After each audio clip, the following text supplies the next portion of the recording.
যে কথাটা আমি বলতে চাই, এই যে শিরোনামটা করা হয়েছে না, যে সরকারের কাছে একটা রোডম্যাপ চাওয়া উচিত। আমি মনে করি একটা রোডম্যাপ থাকা উচিত। আমাদের এখানে যিনি আয়োজন করেছেন, আমাদের যে মডারেটর, উনি কিন্তু বারবার বলছিলেন যে একটু যৌক্তিক সময় সবাইকে দেওয়া হবে। এখন এই যৌক্তিক সময়টা কত? ধরা যাক আমাকে বলা হলো যে আপনি যৌক্তিক সময় পর্যন্ত কথা বলেন। আচ্ছা বলেন তো আমি কতক্ষণ কথা বলবো?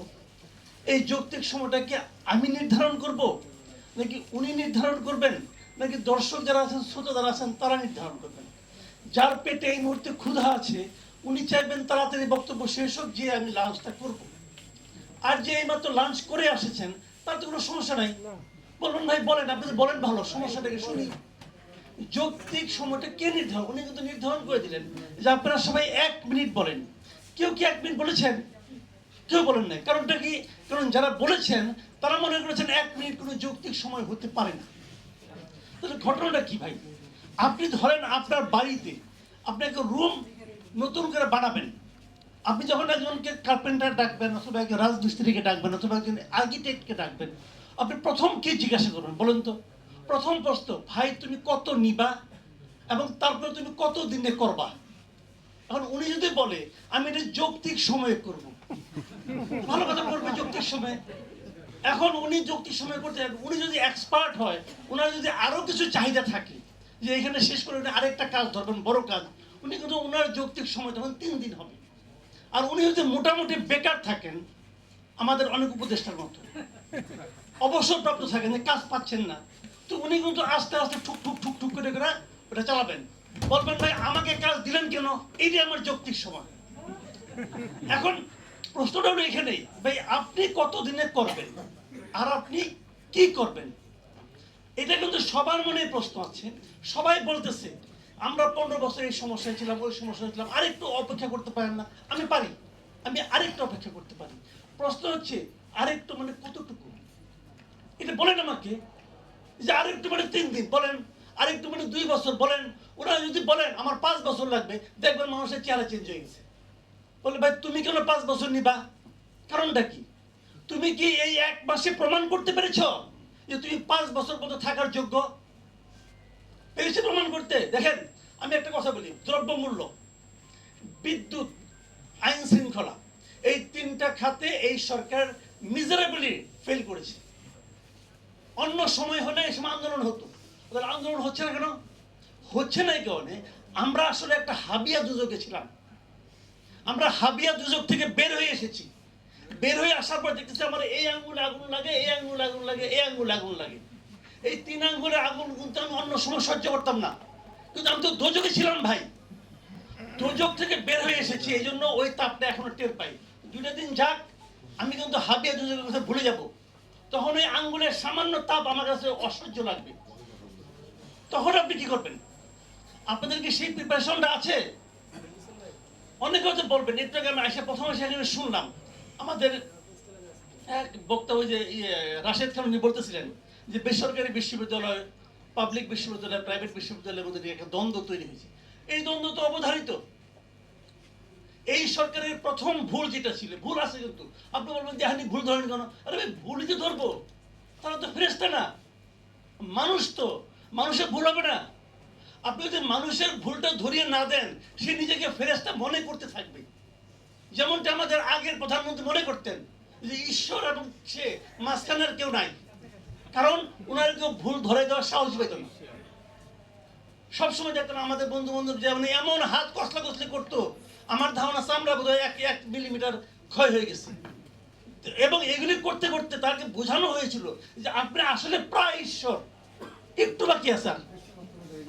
তো এখন সেই বিষয়টা হবে, আপনি যদি সমালোচনা না করেন, এরাও ভাবতে শুরু করবে। যেমন আমাদের অনেক ছাত্ররা কিন্তু মনে করা শুরু করছে যে আমরাই দেশটাকে স্বাধীন করে দিয়েছি।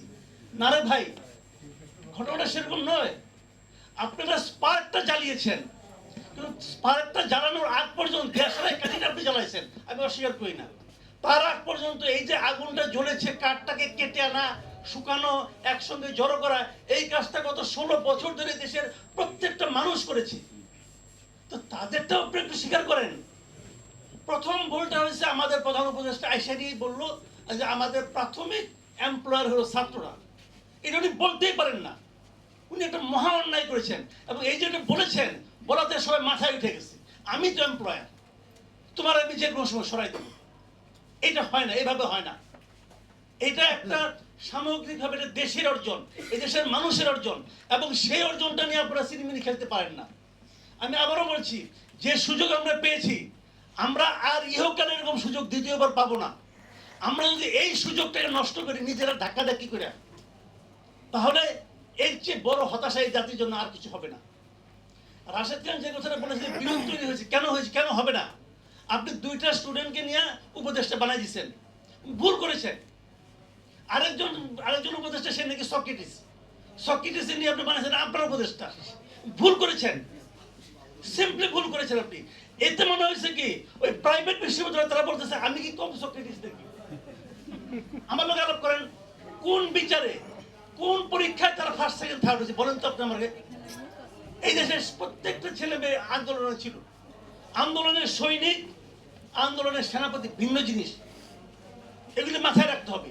মাথায় রাখা হয়ে গেছে, যা হবার হয়ে গেছে, ওগুলি আমি আগে পিছনের কথা বলতেছি না, কিন্তু ওইটাকে মাথায় রেখে আপনাদের কাজ করতে হবে। আমি যে কথা বলে শেষ করি সেটা হলো, দেখেন, গণভবনে শেখ হাসিনা নাই, বেরিয়ে গেছে, সচিবালয়ে শেখ হাসিনা আছে,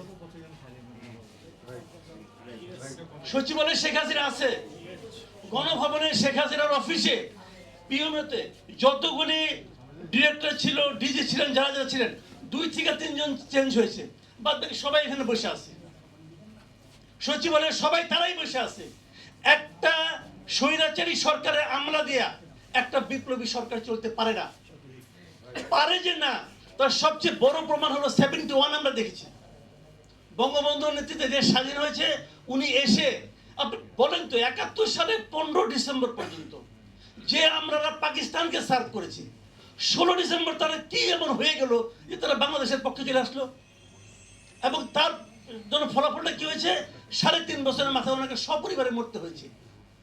এখানেও একই জিনিস, 4 আগস্ট পর্যন্ত যে আমলারা শেখ হাসিনার স্বৈরাচারী সরকারকে সাপোর্ট করেছে, টিকিয়ে রাখার জন্য বুদ্ধি দিয়েছে, শ্রম দিয়েছে, অর্থ দিয়েছে, তারা একদিন পরের দিন সকাল 10টায় শেখ হাসিনা আকাশে উড়াল দিয়ে চলে গেল, আর তাদের মাথায় শুভবুদ্ধি এসে ঢুকলো।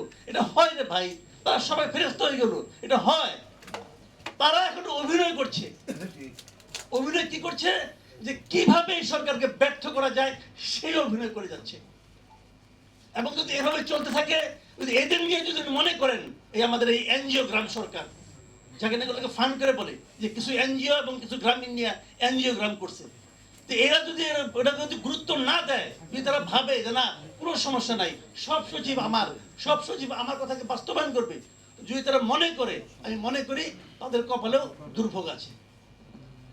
আমি এই পর্যন্তই বললাম, সরি, আমার কথা যদি কেউ কিছু মনে করে থাকেন, কিছু দুঃখিত, বাট এটি আমার বক্তব্য। Thank you. ধন্যবাদ মাকসুদ কামাল।